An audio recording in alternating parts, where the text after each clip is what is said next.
Nothing inspires more nostalgia and wonder than the musky and warm smell of books and turning pages. Well, other than petrichor. My Blood the Ink, the Dante Diaries.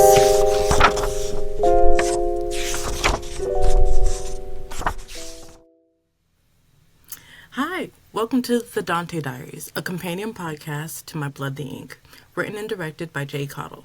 My name is Taniqua, a lover of storytelling of all kinds, and a president of the author Jay Cottle's fan club, and Akeem's Alchemy. On today's episode, we will be discussing Episode 1, A Story Worth Telling, and The House of Waters, Denaya's Interlude. Joining us today is the mastermind himself, author and director Jay Cottle, and genius music composer of all the music and leitmotifs you heard for our characters, Miguel. Welcome, guys. Hello. Hello. First off, these episodes were just chef's kiss. Chef's kiss. Hats off to both of you and the entire design team. A super quick recap with no spoilers. Episode 1 introduces us to Dante as he recounts his first experiences with magic through his relationship with the Queen Mother and Matriarch, Denai. We then follow him as he is now 17 and a traumatic experience has happened, which has led him to question magic and the world he knew all along. In episode 2, we get to learn a bit more about Queen Mother Denai as she recounts her childhood experiences of visiting with family, which led to her fear of water. So you guys did it. It's out there. The first episode has been released. First 2. What was your first thoughts when listening? We did it. Oh my God, we did it. Because we've been talking about it for what feels like about a year and a half. And, you know, for me, I have written music before, obviously, and I do consider myself a professional musician, but I've never written for something like this. So it was I don't know if I'm going to be able to do this type feeling, which Jay and Taniqua would definitely scold me for. But I was really, I think what all sunk in at the launch event, where we heard the first 7 or really 10, 15 minutes actually of the first episode. And I looked over to my partner, and they were crying, and they were like, "You did this, and Jay did this, and everyone did this." And we played a lot of the music, and I was like, "Right, okay." No, we actually went ahead and put the foot in it, and really sat and made something really special. So, yeah, so Miguel and I have a podcast, and sometimes I get mad at myself because our podcast isn't always in my top podcasts at the end of the year, because I'm just I'm in the conversation when we talk about it, and then I'm editing it, so then I've heard it again, and then I'm just can I listen to this a third time on Spotify? But I keep finding myself listening to my Blood the Ink, and I'm just what is this?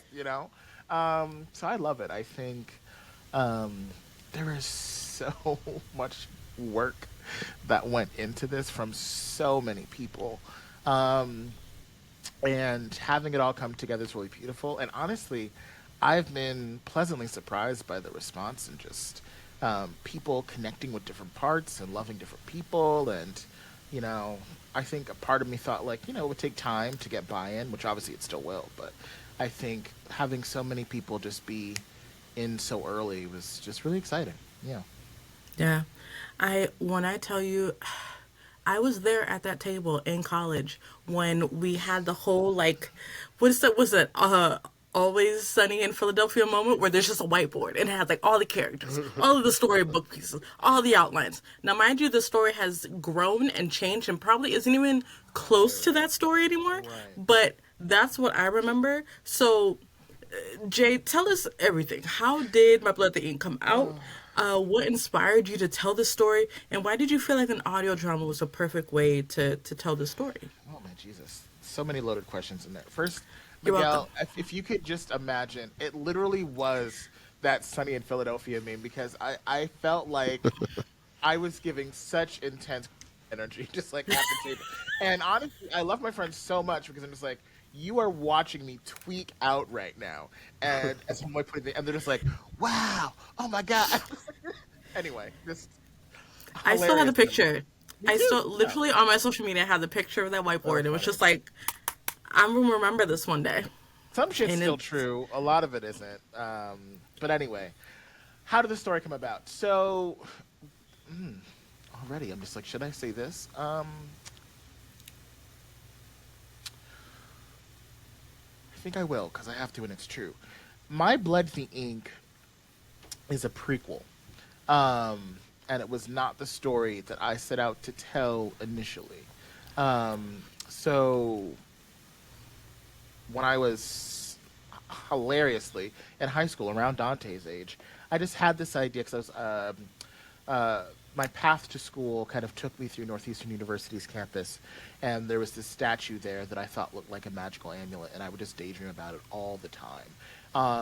And that kind of started the story in my mind, and sat with it for years and years and years, literally over a decade.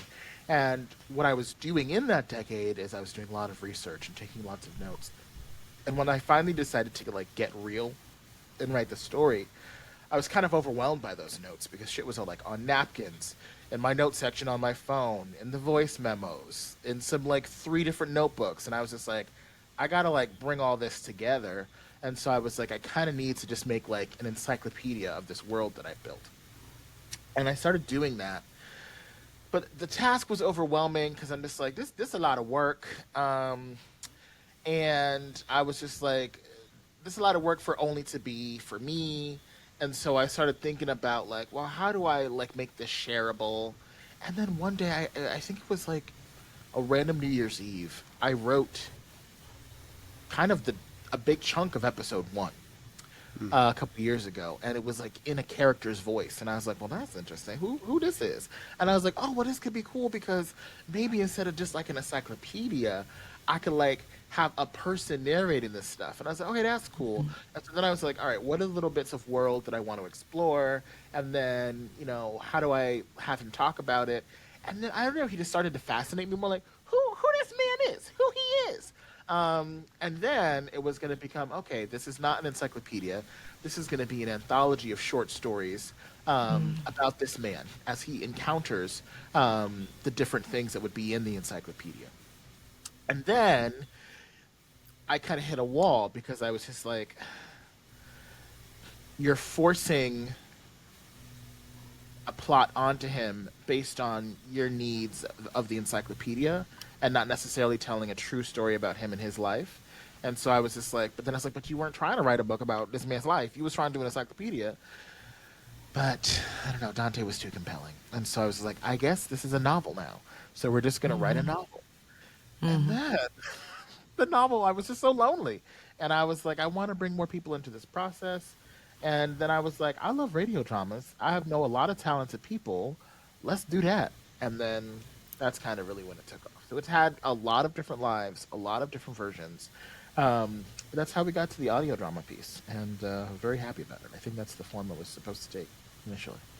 I love it. And Miguel, the music, you know music is one of my favorite forms of storytelling. And so I would love to know what was your process in coming up with the background music, and the leitmotifs for each characters, because we were introduced to Dante's and Denai's, and Spider. So did you work on it together, both of you, or did you like listen to it and then create them?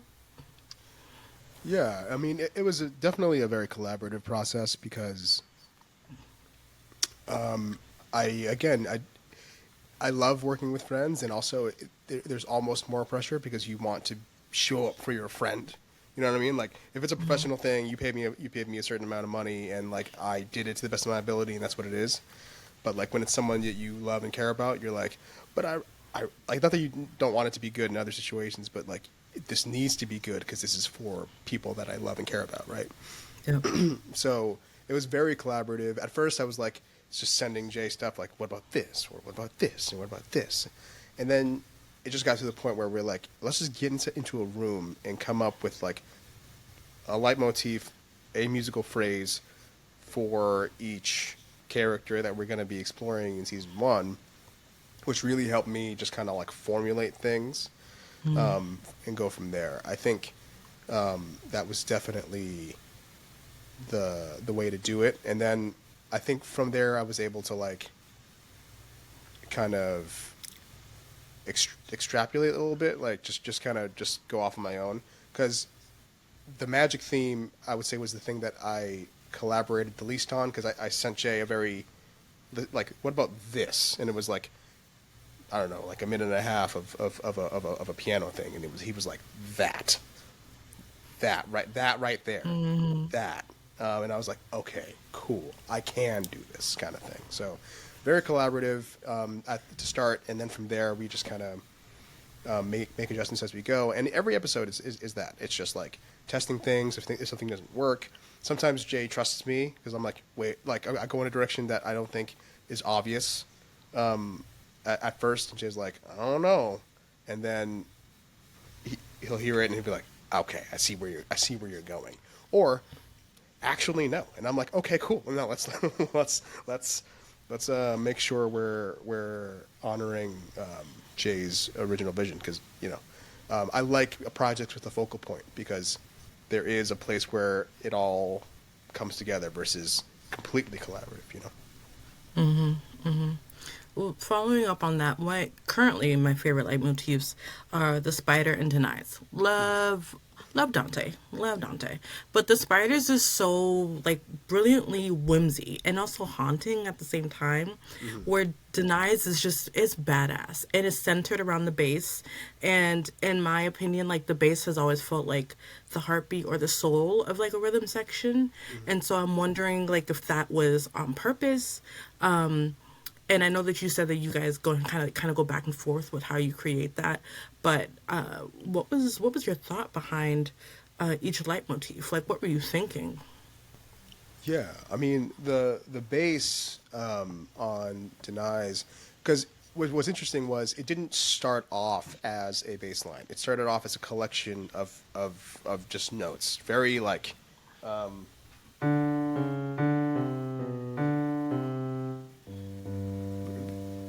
very like kind of rubato. I'm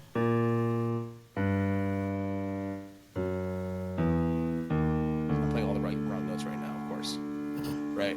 But very kind of mysterious and rubato, and it didn't really like work.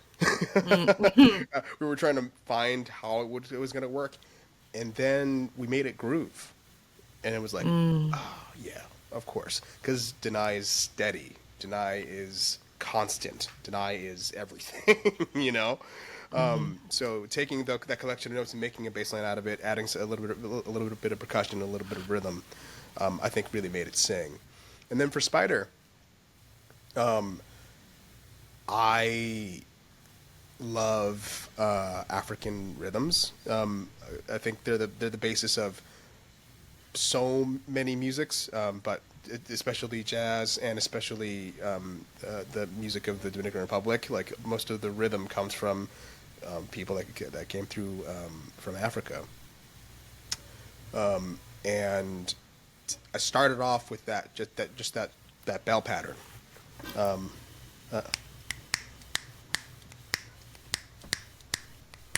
Just that bell pattern as like a basis for everything. And then, very creepy kind of like piano that kind of mimics the legs of a spider. And we kind of went from there. So, yeah. Yeah, I'd say like character-wise too, that there's a significant aspect of Denai's personality and history that we've hinted at just a little bit in the first episode, that is really encapsulated by her theme.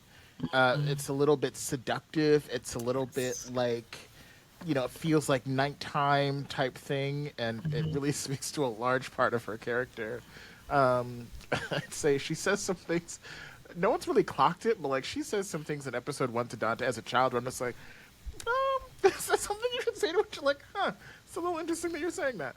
That kind of speaks to that part of her. And then with Spider, in his capacity, Spider is kind of an amalgamation of trickster deities and nosy, and so they're known for being tricksters. They're also known for being storytellers.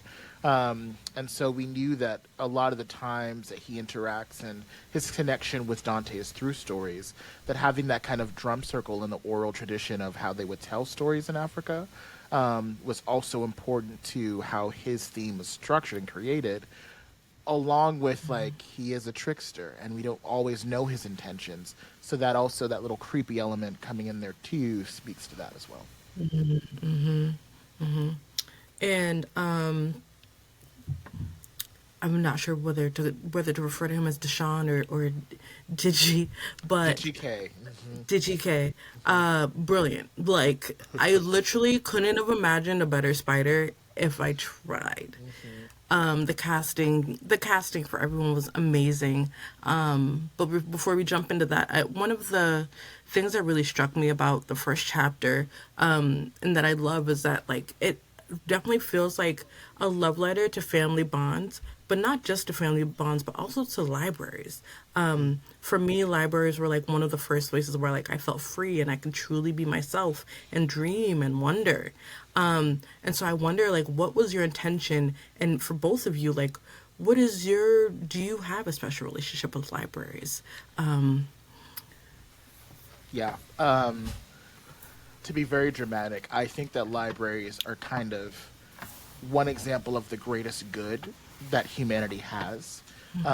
It is a free space that we all invest our money into and our resources into to provide access not only for books, but now increasingly as libraries have gone on, it's really a house for a lot of social services. It's a place to gather. You can come as you are. And so to me, libraries are very important. And watching them kind of struggle and be under attack when they work so hard to also so ingeniously find ways to show up in their communities. So yeah, I feel very strongly about libraries.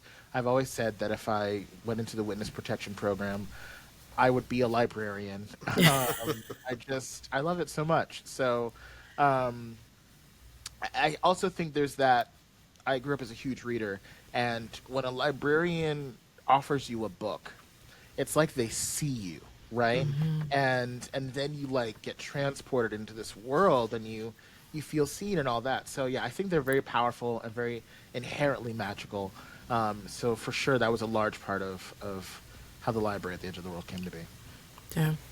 And would you say that like there's an interesting, I don't think juxtaposition is the same word, but it's interesting because that is actually like the exact same way that Denai speaks into Dante's character, is by being like a magical safe space, in a way, and showing him magic and all it could be. Would you say that there's an alignment there that for Denai's character? There's a parallel there for sure because honestly, my goal with the first season, and particularly in this first episode, so I think I was a little heavy-handed intentionally, is I feel like we're in a time that's really dark and confusing and frustrating, and I feel like I wanted to tap into a sense of wonder.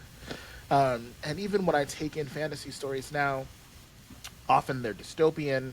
It's fighting against an oppressive regime. It's magic is lost. You know what I mean? And it's always feeling like there's this darkness that we're going through. And so many of the books I loved when I was both baby Dante's age and teen Dante's age was like the feeling of stepping into a new world and just getting to explore all of that. It's very much like Harry in that first book, like, yeah, people were dying, but like, he found out he was a wizard and he got to go to magic. Like, it was a whole world he stepped into, and like that kind of feeling was important to me. And so, yeah, I think that's the parallel of why Denai is trying to speak into Dante. And when Dante loses that, right, in the ways that we do, can, have, it was important to not end the episode there, but to really bring it back to you can rediscover something that you might have lost when life got in the way and was traumatic and was hard. And that wonder still exists, and you can still have those experiences. Right. And Miguel, I also want to hear your thoughts, but I just wanted to mention that like it's just so interesting because it's so relatable. Everyone at some point it in everyone at some point loses their innocence and their wonder, Mm. and it can happen at so many varying ages. And I love that what this first chapter does was just invite us into our own imagination, was invite us back into that wonder, and so quickly created a safe place for you to just be within that space. But Miguel, what is your experience with libraries, and any thoughts that you have?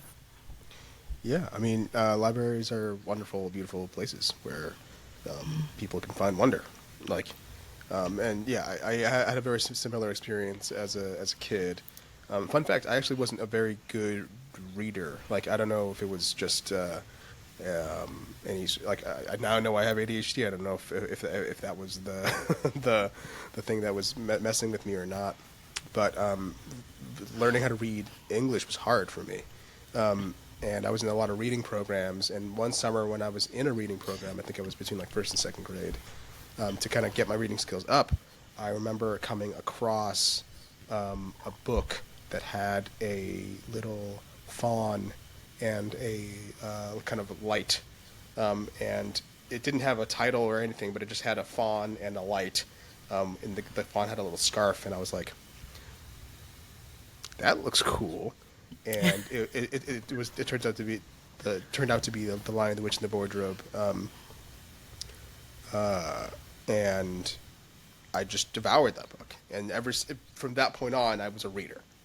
And because I was able to step into another place, like we've been kind of talking about, and escape, which has always been super necessary for all of us, because life is not nice, not all the time, unfortunately. So yeah, I definitely really appreciated the framing of a library as a safe space and a place where you can return to innocence. Definitely.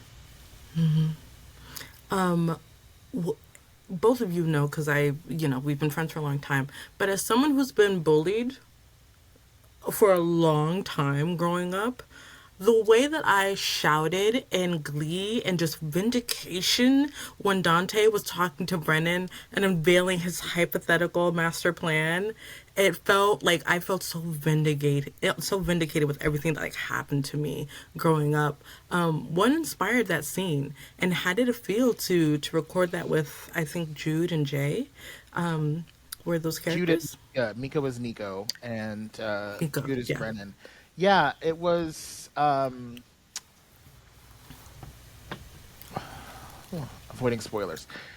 There's a reason that Spider is interested in Dante, and I knew that narratively I had to show why. And so Nico and Dante's plan to me had to feel a little like they caught Brennan in their web. In a way to make it make sense for somebody to be like, oh, okay, I see you, Lou. I see what you did there. Yeah. And so it was kind of hard because I was like, writing like it's like when you have to write like a rocket science. Like, do I need to study rocket science? So I'm just like, if it feels clever, like I have to like create the conditions in which clever is. So that was tough, but it was really fun. I mean, all the actors are so game, and kind of getting to record that it was a good time. It was a good time, and um, it it also, to your point, it does feel good sometimes just to like, you know, wrap you up. My favorite line of Dante's is just like, in a year, I don't remember who you are. Like, you know what I mean? Just like, this is going to define you and your whole life, and I'm going to forget you ever existed. You know what I mean? And I think that's just such a powerful thing to say to a bully of like, your hold is so temporary and so fleeting, and my life will exist way beyond you in more full and rich ways as you're sad and pathetic. I love it. I love it so much. I have a question about the House of Waters, but before that, do either of you, I mean, again, you worked on it a lot, so I don't know if you listened to it with enjoyment, but did either of you have a favorite part? I know one of mine was literally Baby Dante can do no wrong in my life, like, can do no wrong. The cutest little kid with the cutest little laugh ever, and I giggle every time I hear it. So funny. So fun story about that. I tell it all the time. Is I I was struggling to practice that voice. And the first time I did it, our friend Jasmine, who's also in the cast, was just like, no.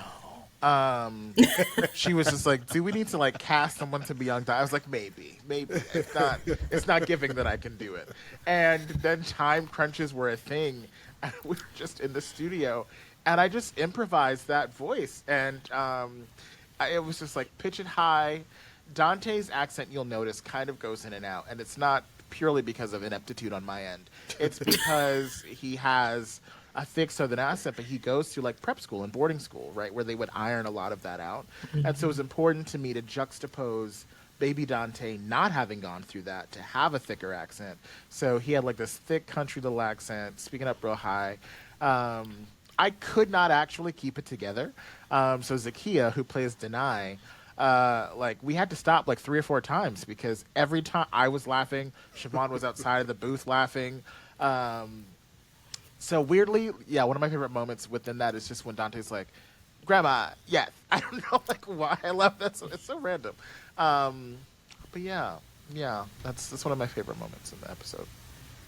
Yeah, I think the favorite moment for me is the intro to Denai, and how ridiculous of a character she is. She's talking about all her marriages and not marriages, and like she's just so powerful. And I know we've all had like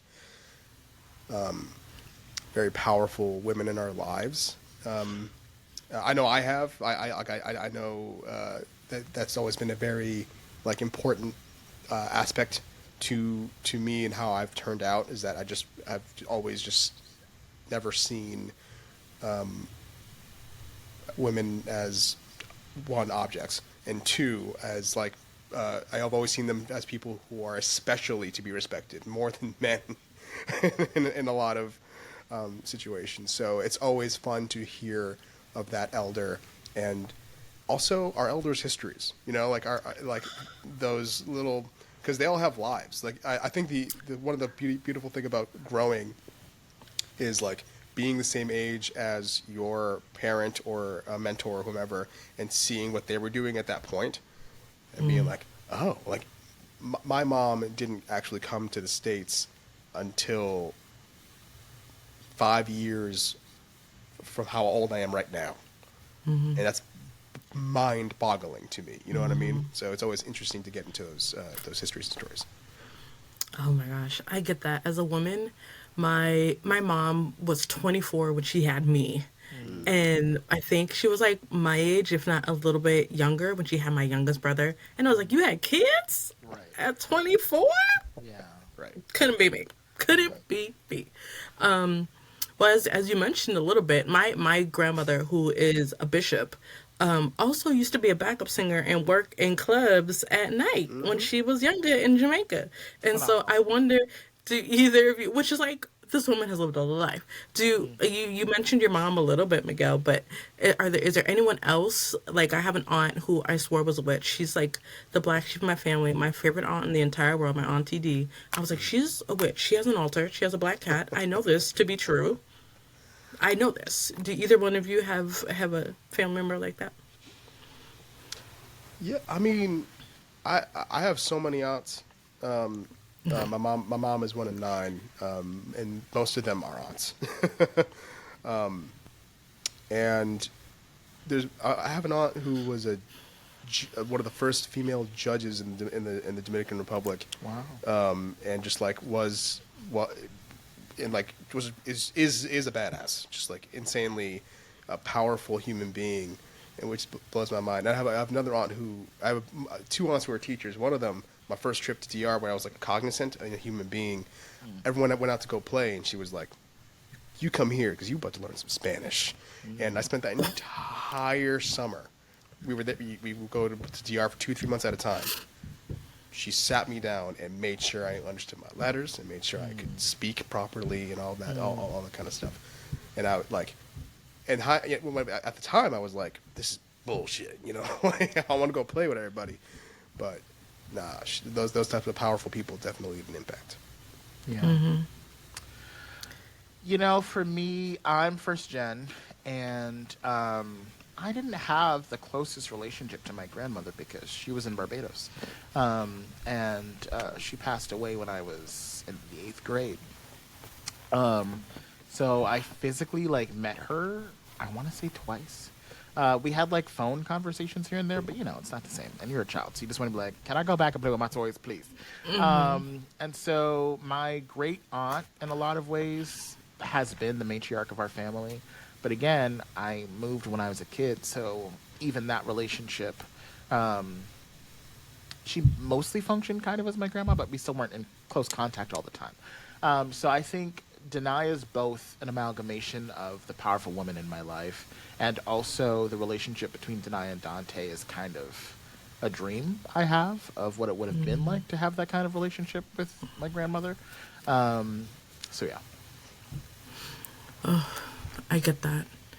Well, the interlude, Denai's interlude, House of Waters, is short, but it is impactful and says a lot about who she is, but also in a beautiful way describes an experience that I had as a kid with church that I have never been able to put into words, of watching people be baptized. Like, I have a fear of water. I just like Tell me I've more. I've taken swimming lessons 3 times and none of it sticked and I refuse. But it I've always thought it was weird of like people being baptized is you get dipped underwater and brought back up and then you're new, and I'm like, but what makes you new? But then you start acting differently. So are like, did you meet God underwater? Like, how, Mm, what were you doing? And mm, so for Denai to have that experience of her being like, I don't trust it. There's something in that water.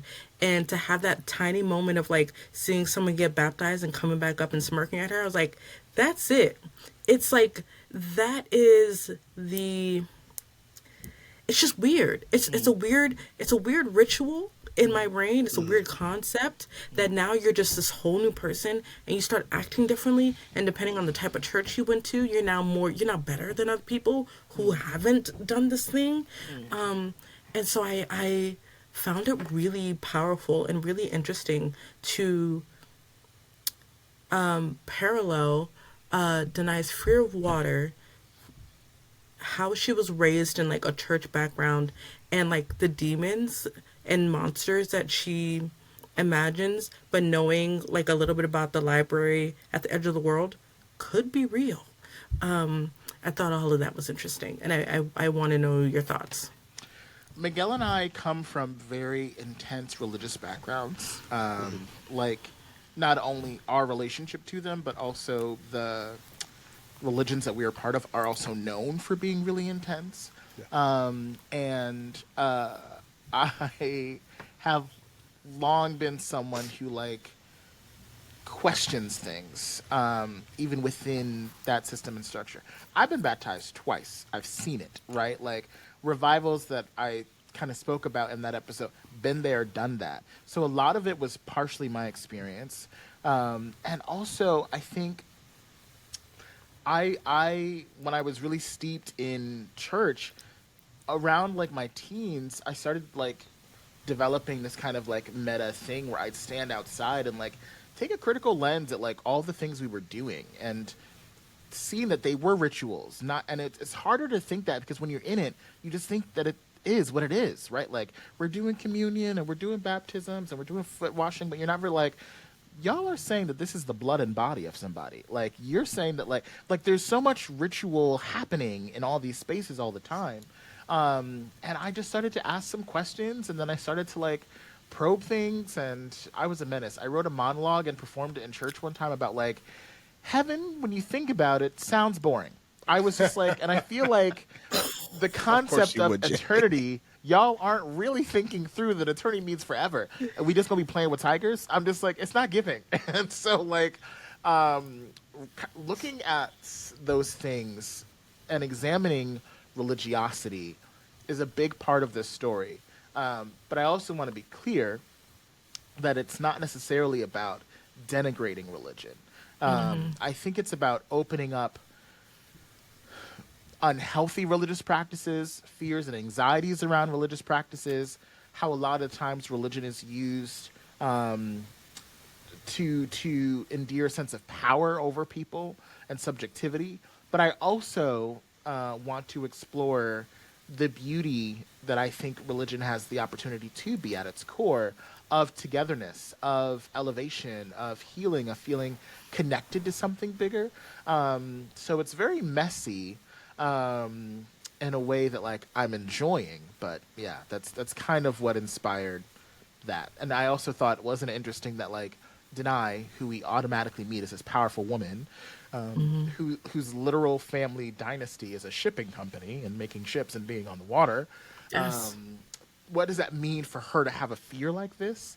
Yeah. I thought was also interesting. Right. Yeah, for sure.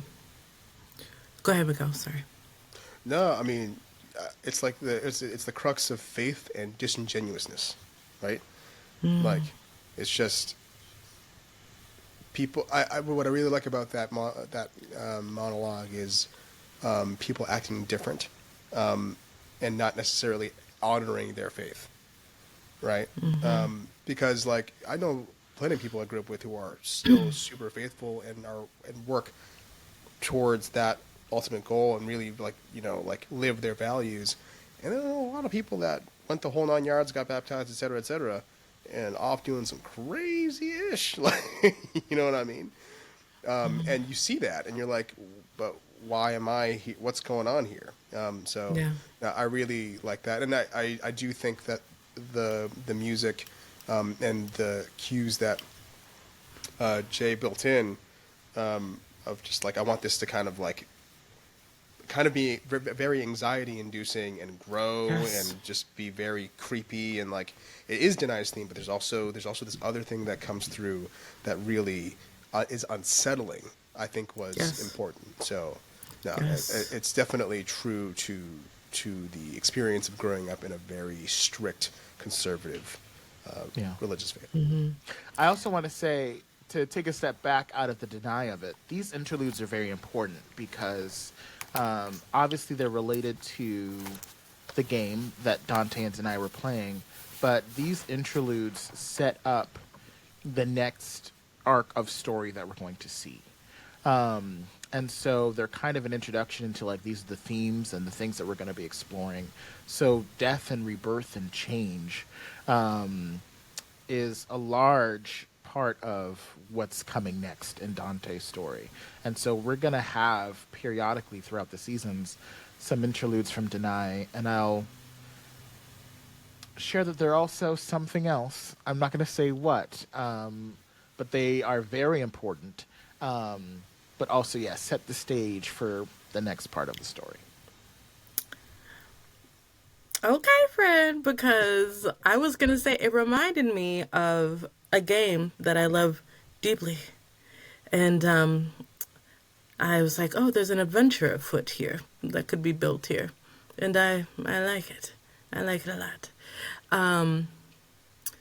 But yes, thank you. And one more thing I was going to say was that what I really appreciate is that there aren't many moments in life, if you grew up in a religious setting, where you're allowed to question what it is that's happening and not get in trouble for it.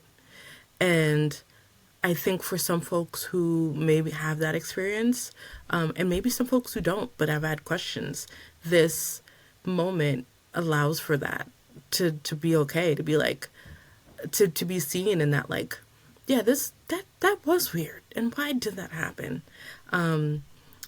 So if anyone decides that they want to start a reading listening book club for this, let me know, because I would love to hear the conversations that come out of that.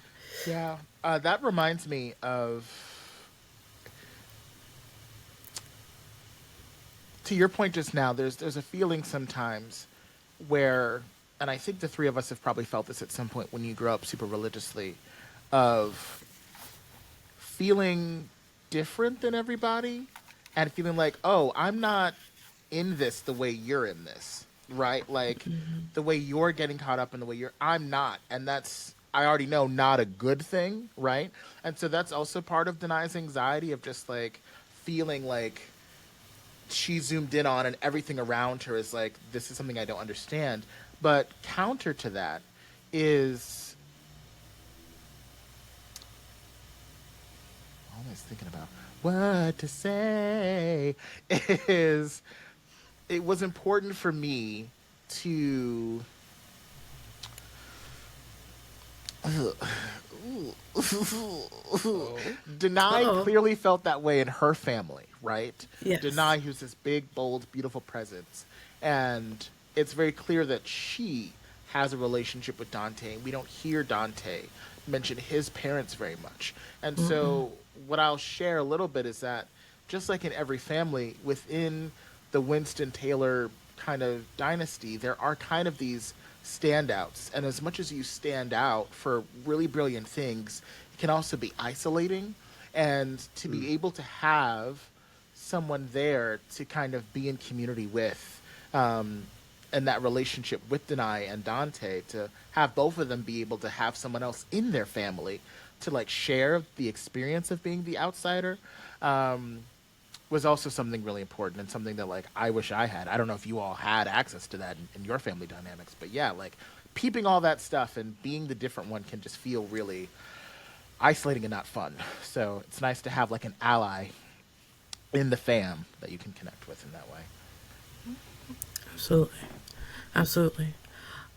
Well, those were, thank you for answering all of my questions. I have one final question that will be a through line for many, many episodes to come. But it is, as Dante so eloquently said, when did you first know that magic was real? In a D&D campaign that I love called Misfits and Magic, magic is described as like the small things you do daily and acts of kindness that you do unto others. And I align with that so deeply. So what is it for you? What a question. Yeah. What? So the question is, when did Oh, you sorry. first know magic was Yes. real? When did you first know that magic was real? And what does it mean for you? What is magic for you? Jay, do you have something, or do you want to go? Kinda. I mean, do you? Or you need some time? I think I got it, because I think I already mentioned it. I think Okay. when I read that first book and was brought somewhere else, and was like hearing and feeling all of the things that those characters were feeling, and was able to be transported, I was like, art is magic and can bring you places. And I think I've been chasing that ever since. That feeling of escape, but also understanding through different stories, be they musical, be they novels, or any sort of media that you take in. It can bring you places and make you be introspective, and that to me is magical. Yeah. Yeah, I would say a similar answer. I think, so many of those books that I read, it's one of those things where like, you were immersed because when you finished, it felt like you had just left someplace and you wanted to go back. You know what I mean? And I think so often now as a reader, I'm always chasing that feeling of just like, I want to go back. And so now even as a writer, that feels like kind of my goal, is to make you feel like you've been invited someplace that you don't necessarily want to leave. So yeah, I think that's what magic is, this feeling of transportation, this lightness of just being in a world and part of it while also observing the things happening in it, and just getting some joy out of that. So yeah. I think for me, it's those things as well. Books was the first time I felt like I could escape, but it's something as simple as like a hug. I remember not feeling well, and like hugging like my grandmother when you're young, and somehow that magically solved everything. And sometimes just that is enough. I know now, like if I'm going through something, a hug from a friend could be just what I needed, and that's okay. Well, thank you for answering that question. As we're closing out, do you guys have any final thoughts about the first two episodes, episode 1 and episode 1.5? Yeah, I want to hear some of your theories. Like, do you have theories? What do you think's coming down the pipeline? What do you think's going on? Like, because Taniqua does not know anything. So we've I know nothing. kept Taniqua in the dark about stuff. So I'm interested to see, yeah, if you have any. I think my theories is that, and this, I mean, this, it's that, of course, something happened to the grandmother. I fear that she passed, but I don't think she actually passed. I think because there's something feels very magical about Denai, and so I feel like it's one of those things where, like, she may have passed in, like, the mortal, like, real world, but she actually lives on in, like, a parallel, not like heaven, but like as like a, it's not the ancestral place, but it's just like whatever parallel universe that she traverses in most is where she is. And I think that Dante's going to go through some stuff, but I think she is going to show up, and it may not be in a physical, but it may be like be in people that he meets. The spider, I don't trust. Don't trust him. I want to, but I do wonder if the spider is the reason why he stopped trusting his grandma, because Queen denies, Queen Mother denied. So that's where I'm at. Larger story beats, I don't have theories just yet, but that's what I'm thinking. Because it's the same way. It's honestly the same way that I felt that when Angela Bassett died in Black Panther 2. Like, she can't be gone. She cannot be gone. Okay? Because that's disrespectful. Yeah, still don't agree with Ryan on that one, but I don't agree. yeah, yeah, cool. Yeah, that's all I got. Okay. Just stick along for the ride, y'all, because it's going to be a Keep good time. listening. It hasn't even you ain't seen nothing yet. Okay, like you're gonna wish for the peace of the times of episode 1, with where shit gets going. So, Oh gosh, Yeah. that is stressful. You can't just say something like that at the end of the episode. listen, we got more coming. Oh gosh. Well, everyone, thank you so much for listening. Thank you for joining us. Again, my name is Taniqua. We have Jay, our brilliant leader, and we have Miguel, musical genius, of course. Thank you guys for joining me today. Remember that as listeners of Dante's stories, you are now among a community of adventurers and story seekers. As you move through the world, do your best to react with wonder instead of fear when confronted with the unknown. I know that is hard in today's world, but you are never alone. Take a moment and look around you and search for the magic. And in the words of Dante and his crew, endere est facere. And so we dare, and so we do. Amen, TT. Let's go. Yeah.